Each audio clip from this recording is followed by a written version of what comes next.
All right, we're going to touch real quick on soft tissue work for the thoracic spine. We're going to take you through basic foam rolling. You've probably all seen this one. Then I'm going to take you through a thoracic spine extension drill with a foam roller. You may have seen this too, but there's a couple of things to be aware of as you do this to make sure you're getting that movement from the right spot. So, regular foam roller, I would tend to use a little bit more dense of a foam roller. PVC pipe I'd probably avoid in this particular case. It's a little bit too rough when it comes to the posterior aspect of your spine. So I like the dense black foam rollers. We're going to start in our mid-back.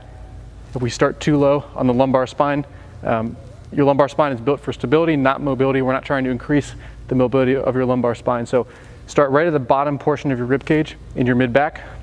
Okay, from here, we're simply going to give ourselves a bear hug. And from this position, bridge the hips up till your body's parallel with the ground. And we're simply going to roll to the top of our scapula, back down to the bottom of the rib cage.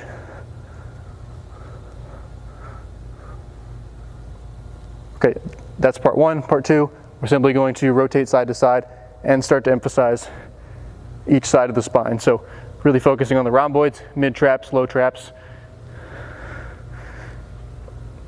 and spinal erectors. So rotate side to side. If you find a particularly tender spot, particularly problematic spot, just give that spot a little bit of extra time. The second part of this T-spine foam roller drill is the actual T-spine extension. So we're going to take that foam roller, start it in the same starting spot, anchor the feet flat on the ground, butt on the ground, and then we're going to actually take hands behind the head.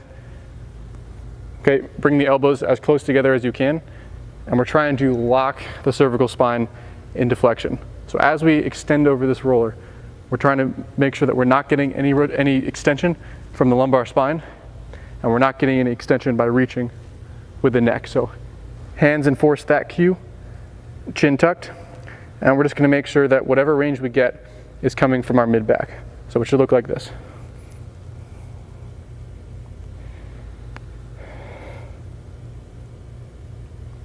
You may feel your upper back crack a little bit.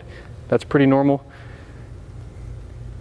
And as you go a few passes at each spot of the spine, just bring the roller about one vertebrae up and continue a few reps at each spot.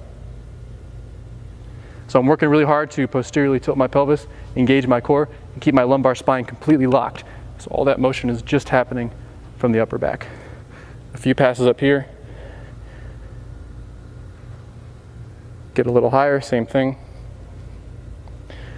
So we're just mobilizing the thoracic spine into extension, and this is a good first step when it comes to your T-spine correctives.